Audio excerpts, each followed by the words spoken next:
Welcome back, everyone, to the weekly Armchair Kickoff podcast. We're on the United show today, Devil's Advocate, and today I'm joined by a fantastic panel here this evening. So to the right of me, I'm joined by Adam from Mad Red United. Below me, we're also joined by Shane Dowley from the weekly Armchair Kickoff podcast. And also, besides Shane, we're also joined by Bitz and Bobz from the Football Terrace. Bang on time, right? Bang on time from where we went live.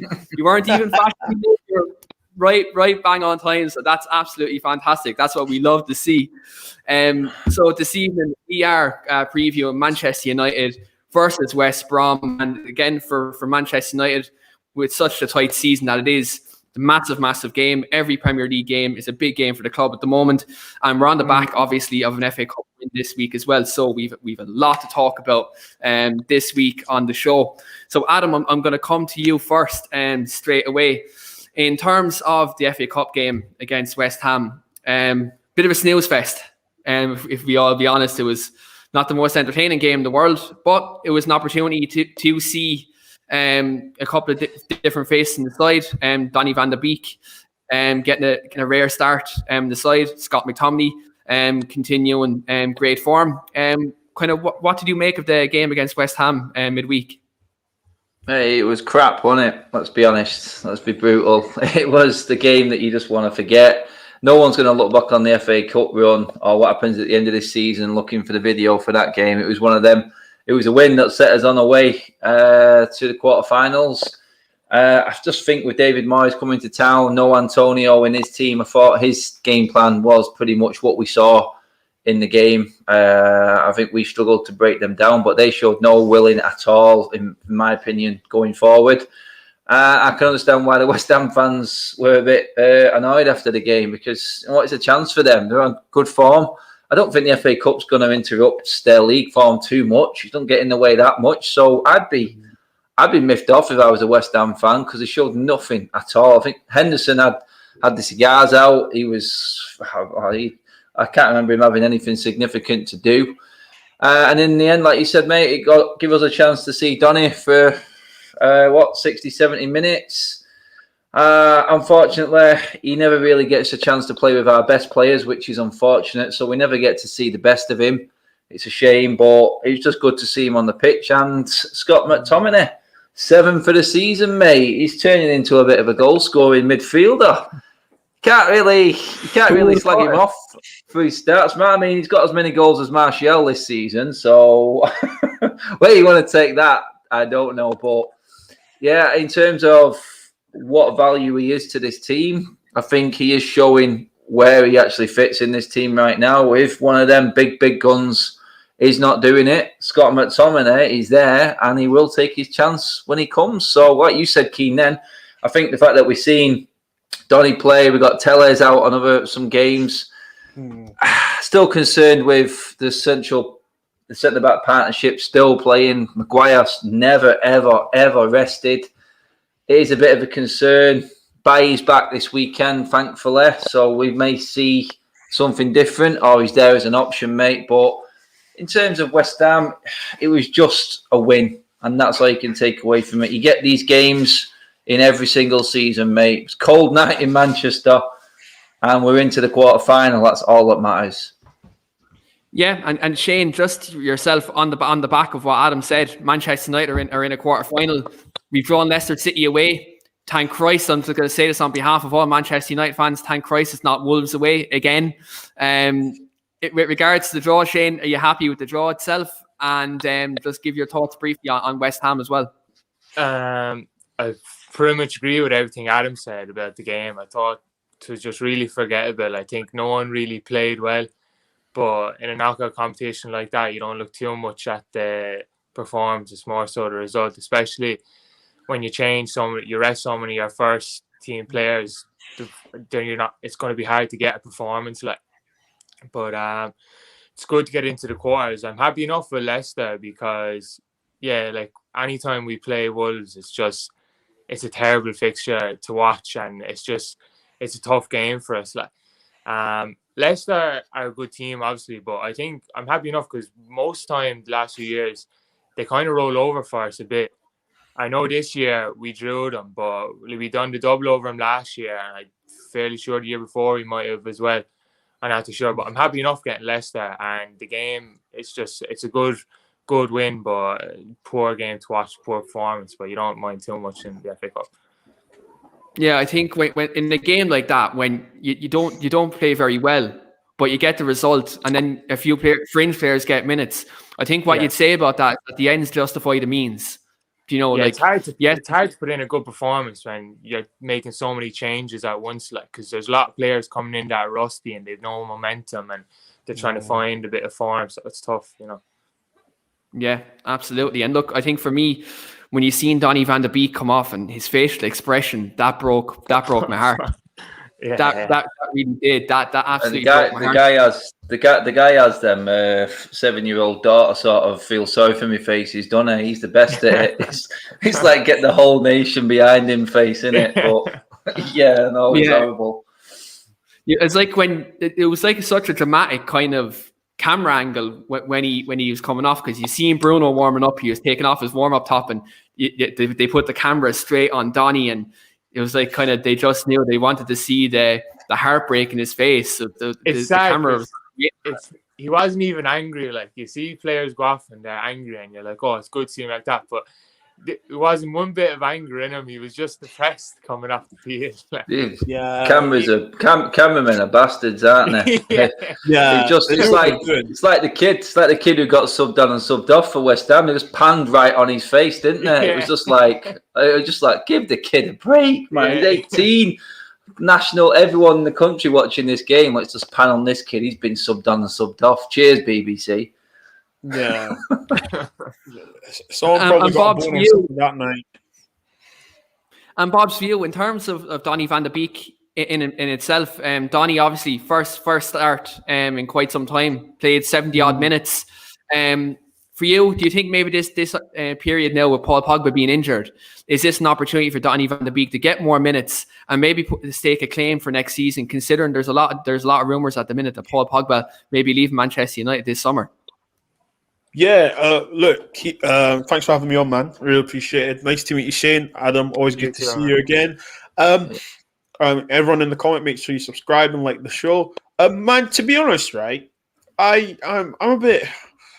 I call him the Dutch Milky Way kid because blonde hair, blue eyes, and so on, right? And I felt for him. I want him to stake a claim. However, I've got to think: is Ollie going to play him in the same side as Bruno? And when I say that, it seems to me that Ollie's treating him like a number 10. So if Bruno doesn't play, Van de Beek plays. If Van de Beek plays, Bruno comes up for Van de Beek. So are we going to then ask Ollie to put him in a different position? I hope, to answer your question, I hope he does get a run of games because we know we have a good football player, right? It's just playing to his strengths. He likes 1-2 touches, quick pass. Unfortunately, the other midfielders we have aren't really like that, you know? So that's why he's suffering just now. I hope Pogba stays, but I mean, that's another conversation, isn't it, guys? But I hope he gets a run of games because I think if he gets a run of games, we saw what happened with Fred when he got a run of games. We're now seeing it with Scott McTominay run of games, what that can do. And, you know, Adam, you've played football, I've played football. You know what it's like when you get a run of games. You you get used to what people does, like the left back. Shaw likes to do a 1-2. The right wing, the vacant right winger, if he wanted to pop round the corner. So yeah, man, I hope he gets a run of games because man, we're Man United, mate. You know what I mean? We've got a great player. But why are we not using him? This has happened before. It's happened before, mate. And it's like you can think back to the likes of Kagawa and Mkhitaryan, very, very similar, plenty of potential and quality. But if he's coming up against, and if Ollie's looking at Donny van de Beek as he's fighting for a position alongside Bruno, then see you later, Donny. Yeah, you ain't getting in the team. It's as simple as that. I don't think he should be. Yeah, I don't think he should be because he can play in that holding role as well, Donny van de Beek. He can run a game from there. I agree with that because I think his best game for us was the 3-2 away to Southampton, and he played in a double. Man of the match. yeah, he was really good that day. And like before he came, I was sure he was a number 10. But just looking at the way he plays, the fact like we rely on individual brilliance a lot, and he's definitely a good number 10. But I feel like just for the way we play, he's almost too safe, and he doesn't force it as much as say Bruno would. So I think to get the best out of him, it won't be as a 10. It'll be like in a double pivot behind someone like Bruno. Yeah. Where he can just be tidy, and he can move the ball quick and play the right passes, and he's able to, he likes to tackle as well. Like he's just a really balanced player. So I feel like he'd be a lot better for us in a double pivot instead of a 10. What affects him though, we need to remember at Ajax, they had a centre forward, and Donny played, we could say the Lampard role, whatever. Donny scored a lot of goals. He ghosted into the box, but they had a certain way of playing, and you know they play completely different to us.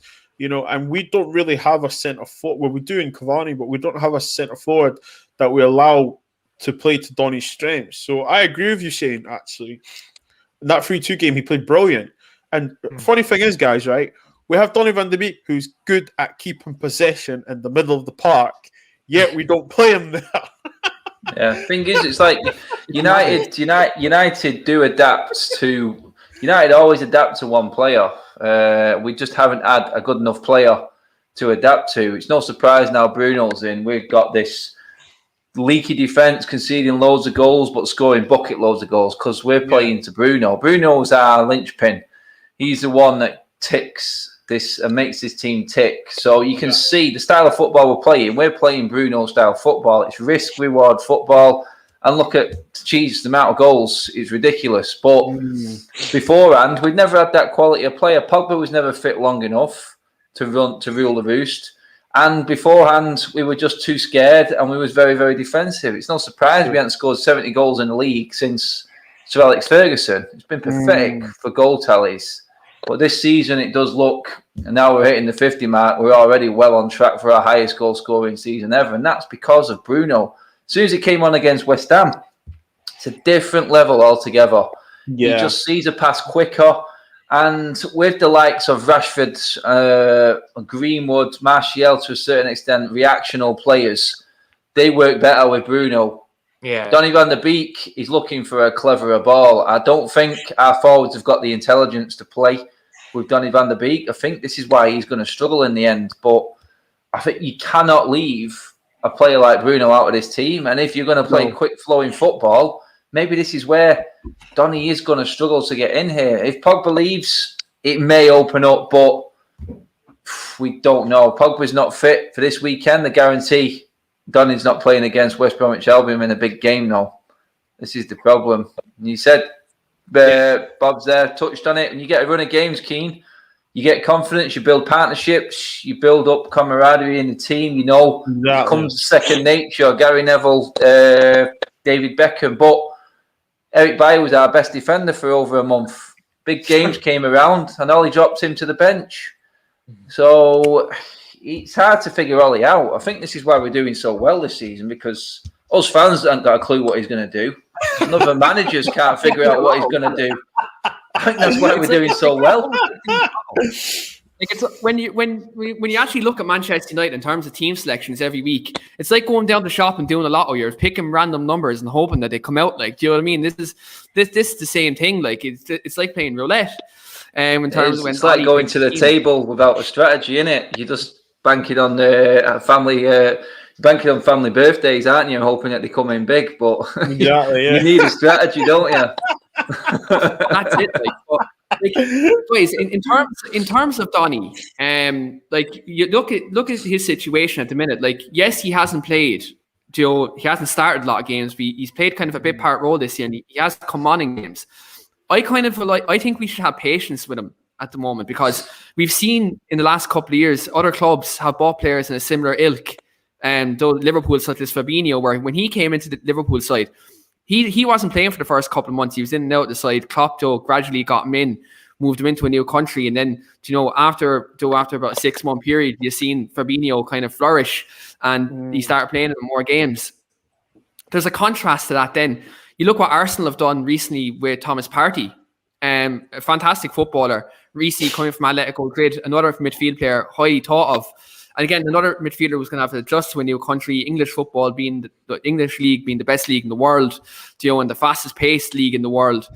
And parties come in, Arteta's ran him into the ground, and now he's been plagued with injuries this season. Do you think maybe as a fan base at Manchester United that looking at the way other clubs have dealt with like similar midfield players, do you maybe think that this patient approach that Ollie's taken is the right way to go, considering when you look at other clubs in other situations? Bobz, I'm going to come to you first with regards to that.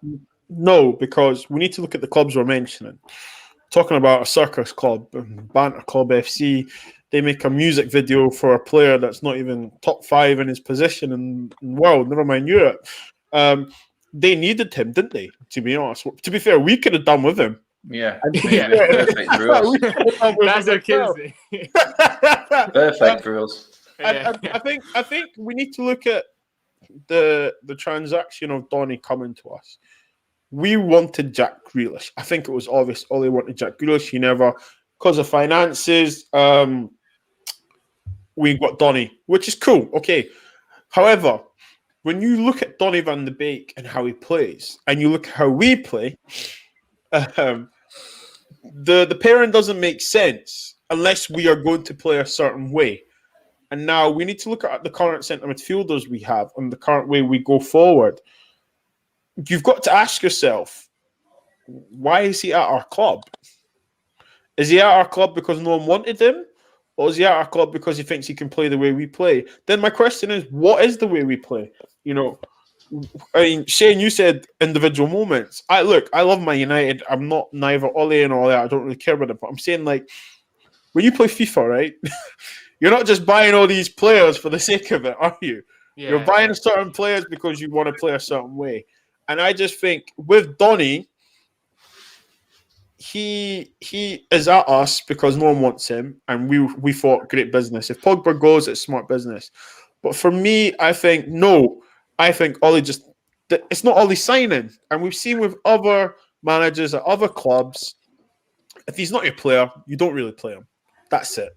You know, you play him if you want to give Bruno the night off. That's it right now. And it's harsh it is. Football's cutthroat, and we've got to be honest. That's what I think, Keane. Yeah. Yeah, and look, I think there is two approaches to it. Like when you think about it, like I think people will say that Van de Beek was maybe a Woodward signing because the Van de Sar connection was there, and it was an easy deal to do because obviously we had the Sancho saga during the summer, and it was a signing to kind of appease the fans. Because obviously he's a Dutch international, coming from Ajax, played in the Champions League, very high thought of in that country, and maybe Ed Woodward probably thought that was a signing that would appease the fan base. It did, because we were all happy when he signed. But when you actually break it down, did they sign him with the respect that Pogba may be leaving next summer? Or did they sign him as like a kind of a downgrade to Jack Grealish? Because, it was well documented United wanted to sign Grealish along with Sancho. So I suppose there's many different perspectives when you can take with it. Shane, with regards to this yourself, like what do you make of the Van de Beek situation? Are you in the same boat that maybe we're being too impatient, or do you agree with Bobz in terms of like that it wasn't an Ollie signing, and he's probably not going to fit into our system maybe long term? I agree with Bobz, and I think fans are kind of patient because I haven't seen anyone get onto him about like doubting his quality. I think it's like universally agreed that he is a good player. Everyone's issue is the fit. And like you were saying, it's so weird. It seemed like either he was a Pogba replacement, which is really weird because they're two totally different players. Yeah. They're not alike. And I also see it was a case of Grealish or him, and we got priced out of a move for Grealish, so went with him. And again, I feel like they're two completely different players. So it's strange, like whatever way you want to look at it, it's just, it doesn't, like I was saying, to get the best out of him, I think we're going to have to play him in it too. But even then, it's not exactly an ideal fit with the other midfielders we have. Whatever way you want to look at it, it's just not a great fit. So I'm not really sure what we're going to do. I don't really think it was an Ollie signing. I think, was he the first signing we made in the summer? I remember a lot of fans were getting frustrated over the lack of movement we are making. So I think what probably happened was Woodward was like, yeah, we're not going to. Ollie probably wanted Grealish. Woodward said, we're not going to sign him. We've been priced out of a move. Van der Sar is offering us Van de Beek for this. We're going to do that to get bodies in, because one of our biggest issues was depth. So I don't know. It's just really weird because everyone realizes he's a good player, but whatever way you want to look at it, he doesn't fit the way we play. Because even at Ajax were like a really well coached team, and everyone knew their job, and everyone, like, he had the runners surrounding him. He had, like, all the pieces surrounding him to get the best out of him. Where at United, that's not the case, and I don't think it ever really will be the case. So you're not going to get the pieces to get the best out of him, because he'll never be a starter at United, especially behind Bruno and Pogba. But Pogba could leave in the summer, but even then, I don't know. It's just it's a weird one, to be honest. What you could have done, right? What they should have done, actually, they didn't want to spend 85 plus on Jack. Well, go spend under 80 on the Partey and Donny, and say, right, guys, this is what you've got. This is Partey. This is Donny van de Beek. Pogba, if you want to leave, cool, no problem, mate. Do you know what I mean? We'll move on. And also, it kind of solidifies to say, right, Partey can play the McFred position on his own. Then you can go allow the likes of Donny van de Beek, Pogba and Bruno to go and play. Maybe not all be on the same pitch, but come on. I mean, are we acting like Nicky Butt didn't play second fiddle sometimes to Paul Scholes and Keane? But when he came on, he held his own. So, yeah, I agree with what you're saying, Shane. It annoys me when I think about it now, because I think to myself, did we just... Do you know what it was? It's literally... Do you know what it is, yeah? You know when you go out with your mates when you're younger, and there's the girl you really want, but it's like, you know you can't get her, but there's a girl that's not as great but likes you, she's sound and everything, so you go with her because the girl that is out of there is not interested in you, and then you think to yourself, okay, cool, I'm with you now, what happens? But your mind's still another girl, and that's what I think we are with this Donny van de Beek's thing. And mate, it's like going thingy, isn't it?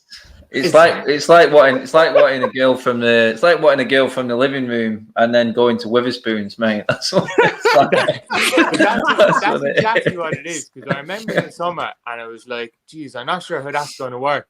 But then I was fooling myself, and I was like, "Oh no!" Convince yourself. I was just fooling myself, and things like, "Oh, it'll work out," and we're over halfway through the season, and it's just not like. Fair enough, he's for more minutes than he is, but the truth is, United had Grealish as their target, and they were banking on Villa going down. As soon as Villa didn't go down, number 2 came into the equation, which was Donny van de Beek. It was an easy buy. He was rumoured to be going to Real Madrid. United knew, going off the back end of last season, the financial troubles that were going on, and all commitments Real Madrid have off the pitch, that they probably won't be able to afford him. If United went in, they'd probably get him.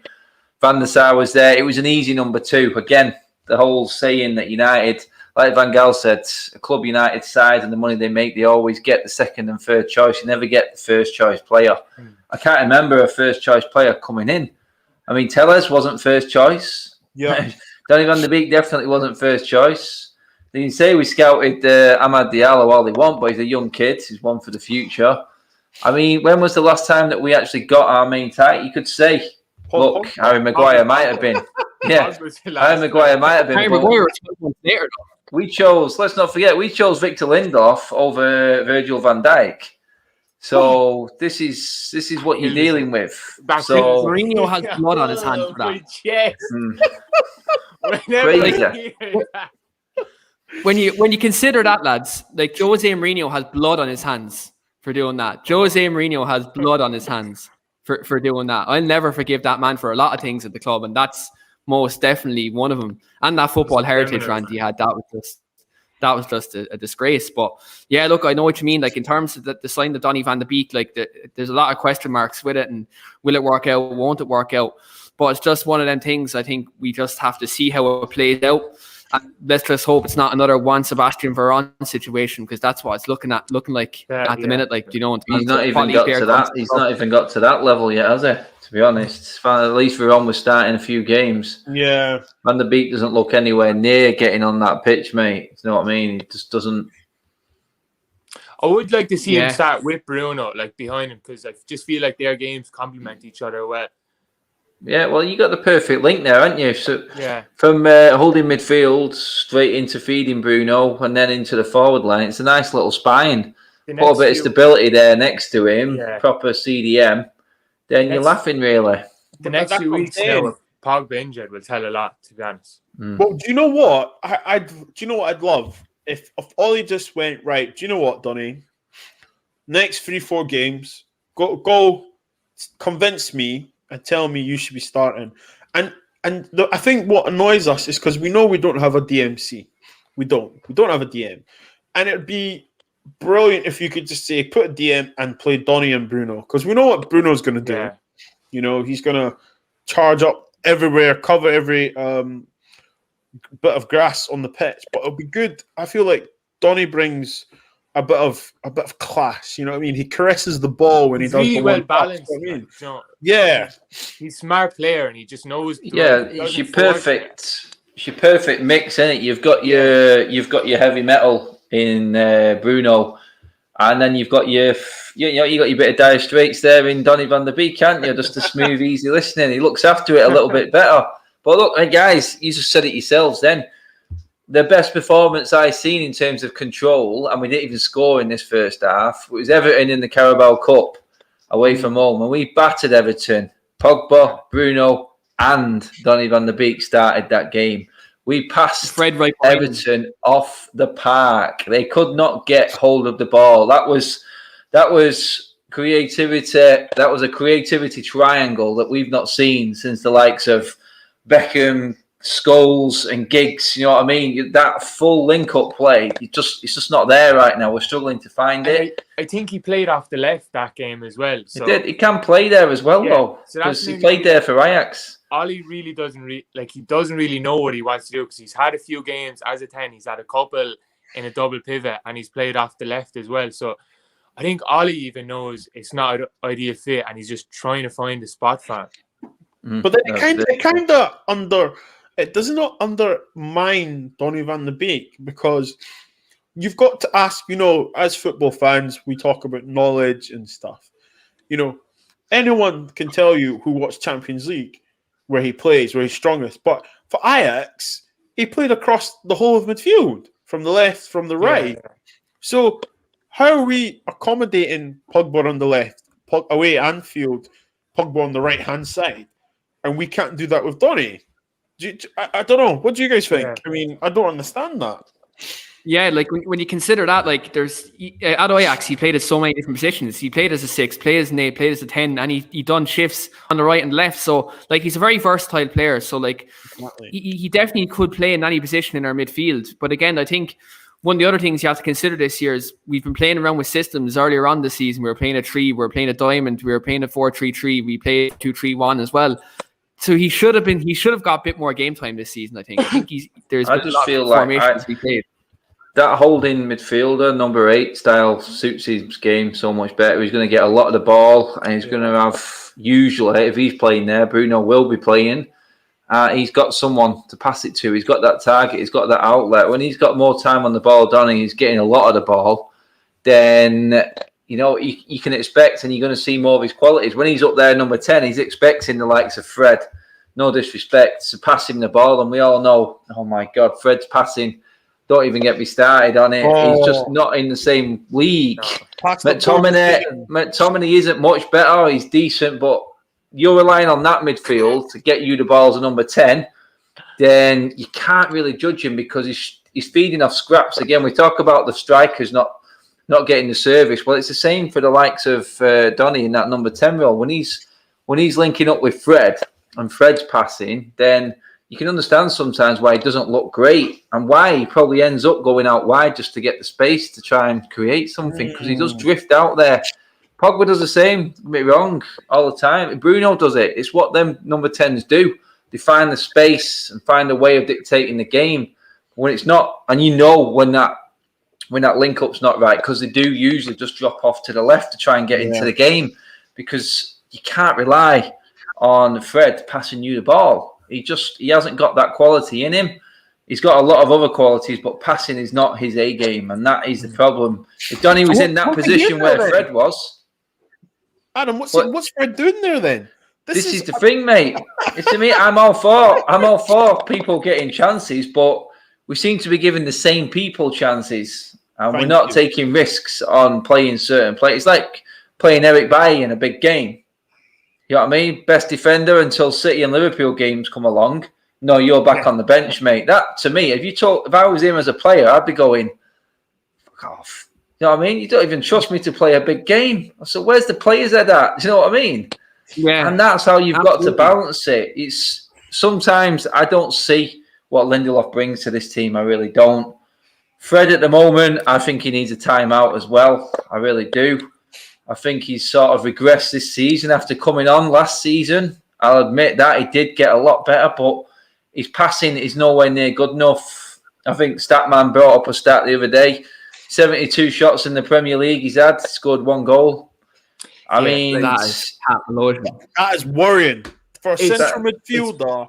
And he ends up, how many times does that ball break on the edge of the box and you're like, yes, here we go. Oh, no, it's Fred. Forget it. Yeah, it's not happening, is it? And what I don't get, he shifts it onto his right foot and he's a left foot player. I'm like, I know. It doesn't make sense. When he done that against flipping West Ham, I was like, what are you? Your right foot is for standing on. Let's be serious here. Yeah. And it goes forward when you walk and when you run. Why are you trying to shoot? Your weakest foot, you can't shoot as good with your own strongest foot. You're going on your right. Literally, see if you saw me that night, I was like, get him off. Get him off. Mate, do you know what? Everyone knows. Get off. Everyone knows. The opposition know. It's why it always falls to Fred. And even our players know. When Bruno made the comment about staying behind after training for free kicks, him and Rashford and Fred, but Fred was there for a laugh. That's what Bruno said. That's it. They know. It says a lot about Fred that last season he had some really good games for us, and they were in the big games. There were games where we are sitting off trying to play on count. Like there were games where we had 30% of possession, where he wouldn't see the ball. Like his best attribute is he's just lively. Joe, he gets about. Tenacious. He is. He's a fearless little. He's not even a good ball winner. He just tries hard to be a good ball winner. And if you try enough times, you will win it a few times. And that's why his best games were in them games last year for us. But now, like, we're a better team this year, and we're trying to be more proactive. And you can't do that with him. True. You know. Did you see when he jumped up and the ball went over his head? Crazy. Like, do you know what? I got called a toxic fan on Twitter, and I'm still laughing about it, right? And I was like, they were trying to hit me with stats, and I'm like, I watch football, and I'm saying, like, yes, Fred, like you said, Shane, right? He has played some great games against big teams because do you know why he plays well? Because we don't have possession. We're defending. Do you know what? Right? I tell you what, who made a great career? Leicester, Kante. Made a great 2-year career in tackling, winning the ball, giving it to the better technical players. Yeah, if exactly. Fred does that, listen, when I was full-time, that's one of the things I used to just do, okay, because there's better technical players better than me. That's it, mate. I did it. When we needed that extra man in midfield and I got brought in there, I would literally go in, win the ball. There you go, 5-yard pass. Move back into position. You're not getting through. If he does that, if Fred literally excels at that, just do you know what? Just say to yourself, right, do you know what, actually? Let me respect myself here. Let me humble myself. How am I going to stay in this team? Okay, do you know what?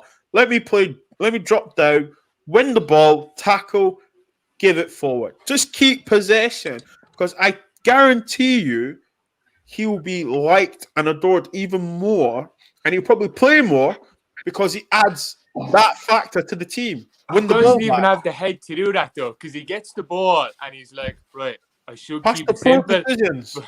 But how is this guy Shakhtar the next free kick taker? I do not know. I do not know. Almost going to go to City. Like. Well, I'd love to know who their chief executive is because we paid £52 million for the man. I'd love to know who their chief executive is because he's like a second coming of Daniel Levy or something. Is he like brokering deals like that? That's so mad that we paid 52 because it doesn't get spoken about. You'd almost forget. Like I saw a tweet the other day after the Everton game saying that we paid 52 million for him, and I started coughing blood. Like I couldn't believe what I was after reading. Like. Well, you look at how long ago that was, then you add into the fact of inflation, and then you add into the fact again we bought Bruno 2 years after him for less. That shows you how much we had our pants taken down for buying Fred. It really does. See, the thing is, unbelievable. Remember when Freddos were 10p, right? Yeah. And then they became 25p, right?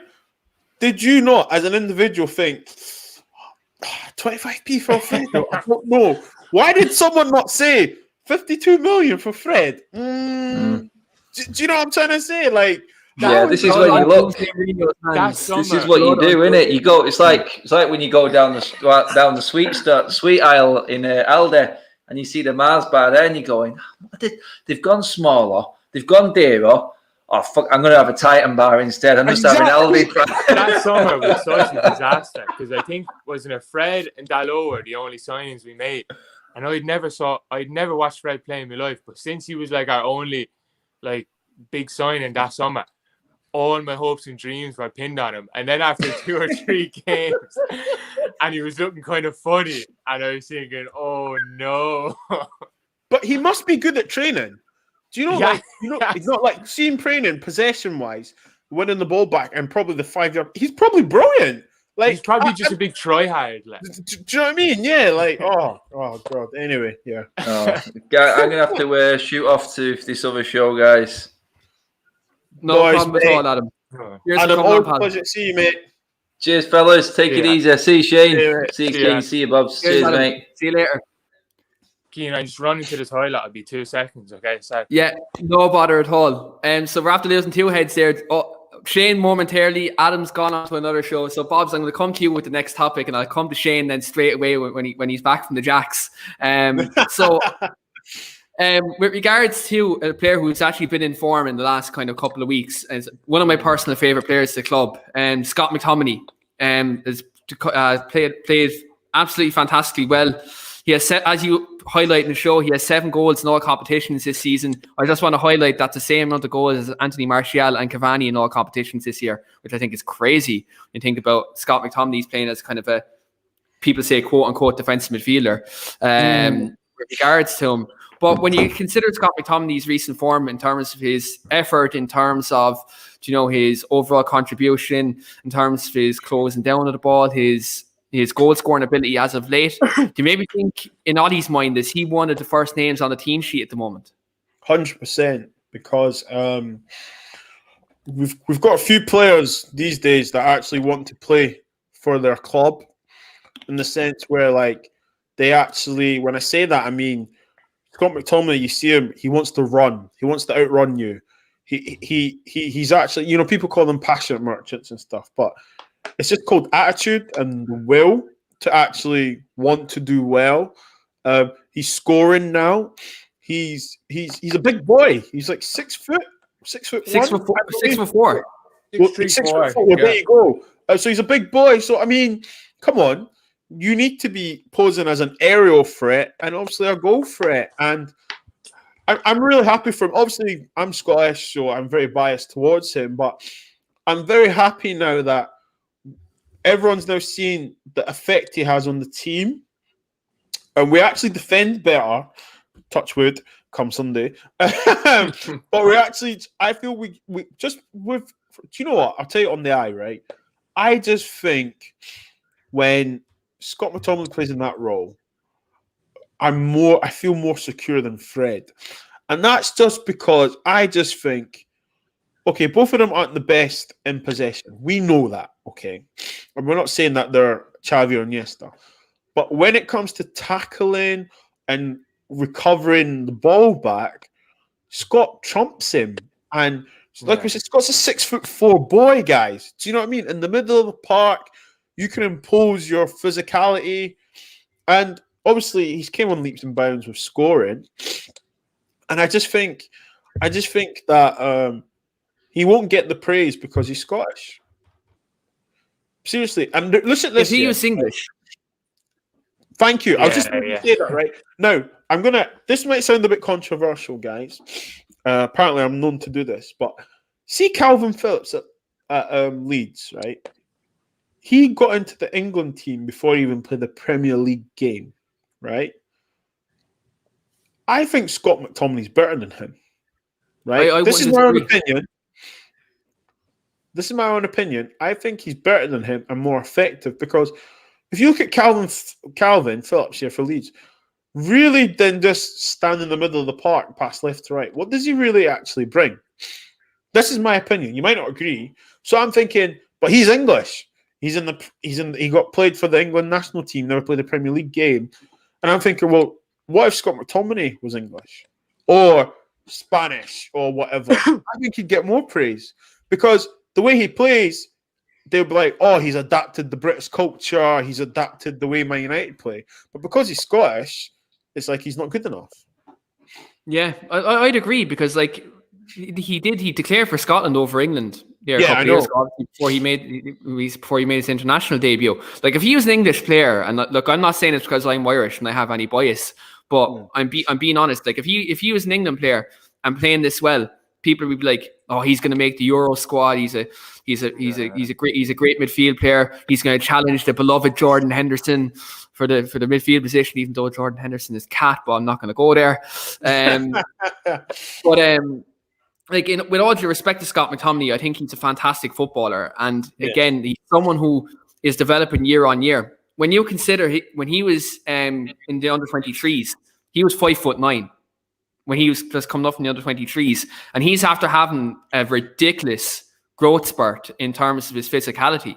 He 100%. Went from moving into the first team up until from the 23s to the first team. Scott McTominay went from 5'9" to 6'4", which look in terms of physical stature, that's huge. A full head, isn't it? Yeah, it's a full head. Like that's ridiculous.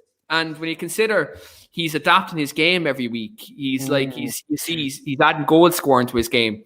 He's adding in breaking up play.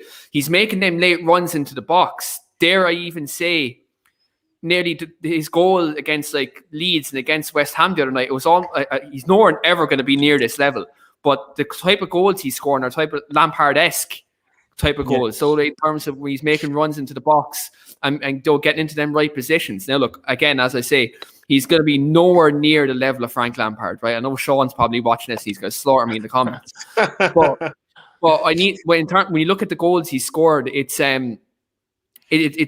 very similar, Joe, to Scott McTominay. And Sean has just clicked like on the video there now, so I know a Shane Dowley comment is coming in about 3.2 seconds with regards to that comment. But when you do look into his goal scoring ability as of late, he is scoring Lampard-esque type of goals. And William Bryant, who was actually Weekly Armchair Kickoff podcast regular on the London Lowdown show, he's an Arsenal fan. He's made a comment here alluding to a podcast we had 9 months ago, Bobz. Mm-hmm. When we had a podcast 9 months ago, we had Manchester United fans, Liverpool fans, and Arsenal fans on the same show. And on this show, I went to both the Liverpool and Arsenal fans, and I said to both of them, if you could take one player from the club, who would it be from Manchester United? Uh-huh. The Liverpool fan obviously said Bruno because that's the obvious answer because Bruno. But William, who was the Arsenal fan, said Scott McTominay, and I'm going to come to his comment here with regards to it. And he's kind of given his reasons why. He said, when asked who I would take at my club last year from United, McTominay was that player. He just has that something about him, just a whole bunch of intangibles that will only get better. Like, Shane, I'm going to come to you at that comment. Like, in terms of Scott McTominay's development, you maybe think he's still at the age of 24 now. Do you think maybe he can add a bit more to his game and maybe get that bit better? Because he does come in for criticism with certain decision making and is in terms of passing sometimes. Do you maybe think with coaches like Darren Fletcher and Michael Carrick at the club who played in a similar position to him, can he get that bit better in his current position at the moment? Yeah, look, I've been harsh on him in the past. You know me that I was never that big a fan of him as a player, but I understood he had his uses, especially physically, because he's so athletic, And I think this year, he's come on a lot this year, and I think technically he's improving as well in certain aspects. I think this year, he's been able to push on he's being able to play more as a box to box, because when he's playing with Fred is actually the one that sits deeper a lot of the time. because I think before that I think a lot of people before the season saw him as a defensive midfielder, and I think all the best parts of his game scream box to box, because he's got a great engine. He wins all his duels. So if someone is breaking up play and winning the ball, you don't want them restricted to screening the back four. You want them to be able to roam and win the ball, hurt the field, in the middle of the field, whatever. His passing isn't great to break the lines from deep, but what he is good is that, like, he's explosive and strong. So when he does he's able to blow by a player attacking, so he's able to beat the press that way and advance the play that way. And he's a really good striker of the ball, his technique, and he knows where the goal is. So I think everything about his game is just screams that he's a box-to-box player, not a defensive player. And I think he's getting to play to them strengths more this season, and he's coming on a load over it. And I even think he's starting to become better under pressure. I think when he's receiving the ball from the back four and he's being pressed, I think he's getting better at keeping it and able to beat that press by shifting the ball left and right. So I think in most aspects of his game, he's improving. And the aspects that he was already good at, he's being used in a way that he's able to use them more. And I think that's why he's just going from strength to strength this year. And especially now with Pogba, he's one of the first players on the team sheet. Well, remember when he got injured last season, half the fan base were like, "Oh my god, what we're going to do?" Yeah. Me and Shane were literally saying it off camera. This off camera. I said to him, like, because me and him, it's well documented on this channel, Bobz. Me and Shane have debated about Scott McTominay, right? Where like we go at each other, right, about Scott McTominay. Sometimes I criticize him, sometimes Shane would, but sometimes I'd be overly praising him. Sometimes Shane would still say, he wouldn't be. To him a bit too much. I need to hold my hand up a little bit.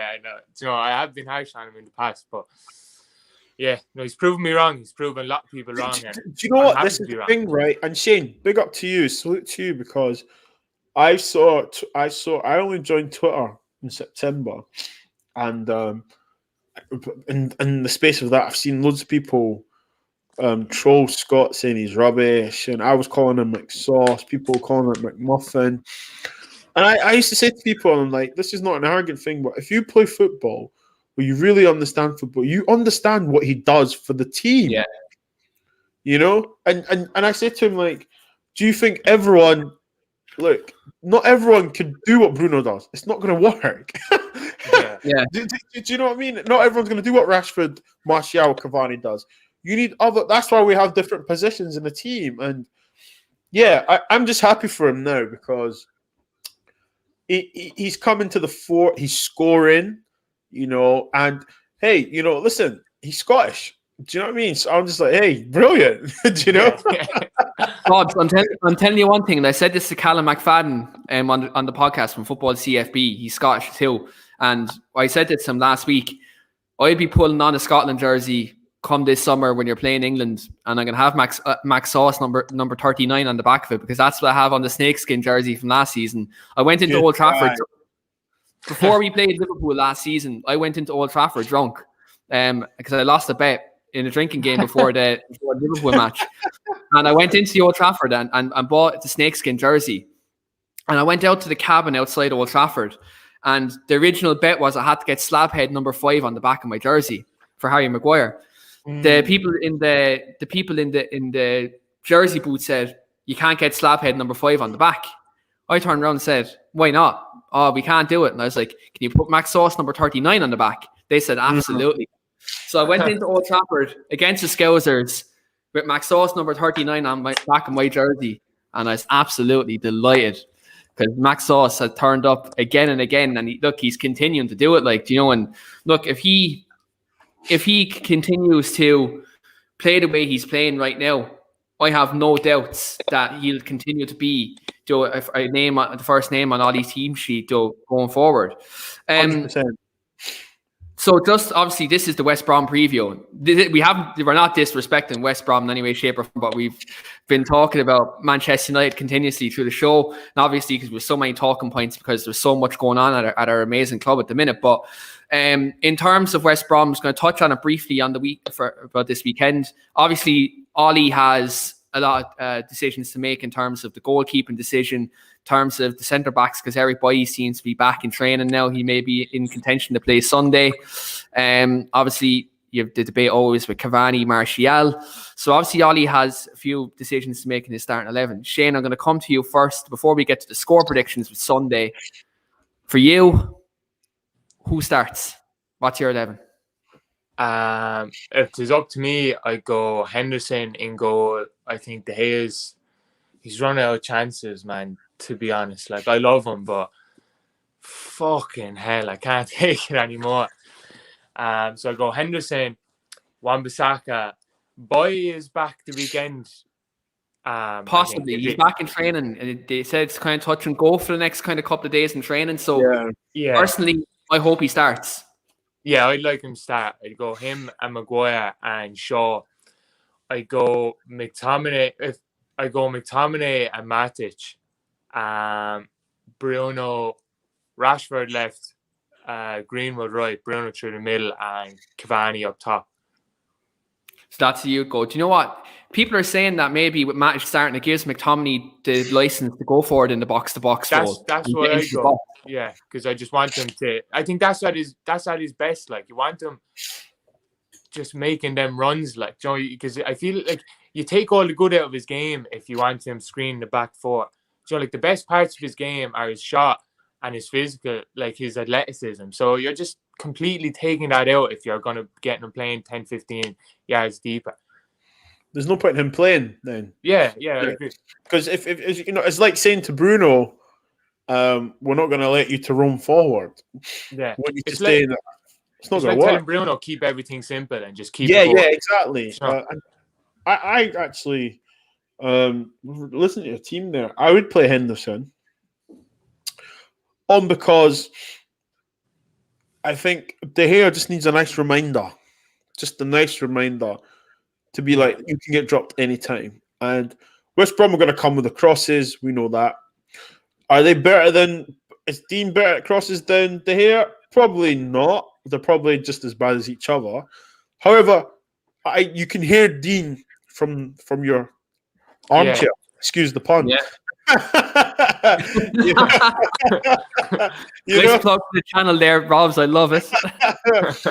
You can do. You hear him screaming, and I think the Matic one, Shane, I agree with you because West Brom are going to come kick, bite, fight, scratch. They're going to, do you know what I mean? And we need the big boys. We need a cool head in there. Like. Exactly. Do you know what? When everything's going buzz, Matic's just one pace. Yeah. Look, I'm telling you what, have you ever seen Matic and Adam in the same room? I bet you haven't. But no, I'd go with same team as you, actually. And Martial has to sit on the bench. He has to be on the bench. We need to win this game. And if we start him, I can't say we're going to win it. I'm not confident. And I love Martial. I just, sorry, I'm Shane. I just agree with the team that you said. Yeah. You know what? Right? The other funny thing about this is, right, I have one different player in there with the same team. The sentimental part of me is saying start Donny. But do you know what? But you know what? Thinking about Shane's lineup there now, like as you hear the saying, if it makes dollars, it makes sense. Yes, like, that team makes sense because Scott gets to get into that role. Bruno's Bruno. Look, if people watch his channel long enough, they know what I think about that man. He's just again best midfield player in the world. But again, obviously Cavani up top of that movement. Greenwood, I seen his video today. He brought Mark Noble back to 1876 with that turn the other night. So. Boy. Yeah, that was funny. I think yeah, you're right. See with Greenwood, the Donny van de Beek thing. I think the sentimental thing. Do you know, because through lockdown, I've played a lot of FIFA guys, and I before we bought Donny van de Beek, I used to always buy him because I thought it was a good player, and it would be like I'd buy Grealish as well, and I used to be like. Donny, yeah, I'll just play. Do you know what? I want him to really play well, even though I'm controlling him. It's always that sentiment because do you know what it is? It's like he's a good player. Do you know? And you're just hoping he goes off and does a Mazza, just like, I don't know, scores 2 goals, 1 long ranger, bullies the game, and then comes off after 60 minutes. You're like, yup, he's arrived. But we know it's not really. Yeah, that's it. That's absolutely it. So look, we've all went with the same lineup, so I think it's unanimous what we've went with. And look, if Ollie goes that and we get the 3 points, I'm going to call Shane Mystic Dowley on the show next week. Do you know what I mean? Even though, Shane, I think you might have to check Twitter after this, because our social media man, William, who was doing their tweets, might have stung you by the bollocks. He got me. He got you. He got you. So you might have to take a look at that later on. But we're just at the end of the show now, guys. 55 minutes in. Fantastic show. Great to have Bobz on. Great to have Adam on. And always great to have Shane on as well. Myself are always bouncing off each other every week on this podcast. If you're watching on Facebook or Twitter, get over to our YouTube channel, the Weekly Armchair Kickoff Podcast. Great stuff coming. We have an interview regards to Ole Gunnar Solskjaer on the podcast next week. All will be revealed on the Weekly Armchair Kickoff Podcast Twitter page later on tonight. So do check that out. And also we do the All Women's Channel show next week as well. So do check that out. And also just in the video link in the video description as well, do check out Bobz on the Football Terrace as well, and the link is in the channel in the description there. And also Adam on Mad Red United, his channel is also in the link there as well. So just before we wrap up, guys, I'm going to come to my favorite part of the show, score predictions, because I love getting these either right or wrong, because Tim Stockton, our man who clips this up, he's got me good times, he's got me in the bad times. I predicted 4-0 against Sheffield United. That came back to bite me in the hole. I know the comments will come back for me next week if I predict this wrong again. But look, I'm always just willing to stick my neck out there when it comes to these score predictions. So, Bobz, coming to you first. How's it going down Sunday? I think we'll concede, unfortunately. 4-1. 4-1. Woo! Yeah, 4-1 Manchester United. Do you know why I say 4? Because the goal difference is going to be massive this season. And we need to score, and we're always going to concede, unfortunately. I just think West Brom, we're away to West Brom. It's never been a good fixture for us historically. And if we don't even know who the centre, whoever's playing with Harry, 4-1 Keane, 4-1. And do you know what?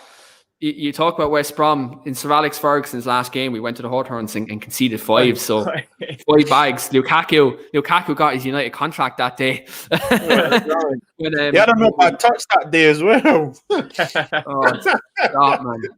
That was a crazy game. And again, even though West Brom were relegated, they came to Old Trafford and they beat us and handed City the league as well after beating City the week before. So they are a bit of a bogey team for us in the last kind of 7 years. So we can't take them lightly. Shane, yourself, score predictions. How are you feeling? I think we'll win 2-0. I think to be tough enough because they'll probably sit up really deep, and in the past we struggled to break down low blocks. But to be fair, I think we're after getting better at that this season. So, I think we'll win 2-0 to be tough, but 3 points hopefully in it. Yeah, 3 points and hopefully another step on the road to the fabled 21. Hopefully. We can only hope. 21 and 21, guys. 21 and 21. City have got to lose one day. They're going to lose against us. Yeah, hopefully. I'm holding you to that, Bobz. For me, I'm going to go with my score prediction here now. And again, I'm going to do it because I love getting that saucepan, putting on the boil and boiling the old piss. So it's coming back again. So just with regards to this, Manchester United are going to win this game 3-1 on Sunday. Edison Cavani is going to get on the score sheet.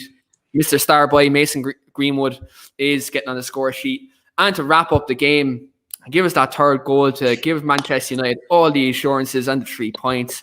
My man, Mr. Magnifico, Bruno Fernandes, scores from the penalty spot, and we get more tears on the weekend because I just love seeing that on a Sunday night on Twitter.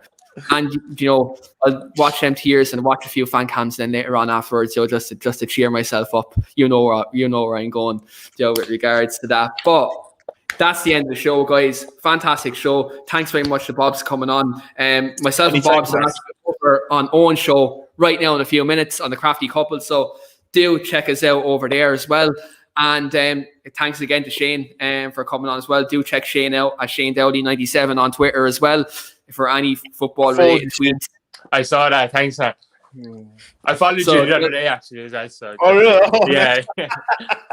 So do check out Shane on Twitter, guys, as well, because he likes a bit of a laugh about football as well, and you know yourself, and you already know where to you catch me, as you can see in the handle at Keane_United for all your Bruno Fernandes propaganda, 7 days a week, 24 hours a day. So do catch that. But look, as always, this is Devil's Advocate. This is the Manchester United show on the weekly armchair kickoff, and for this Friday night, we are out of here.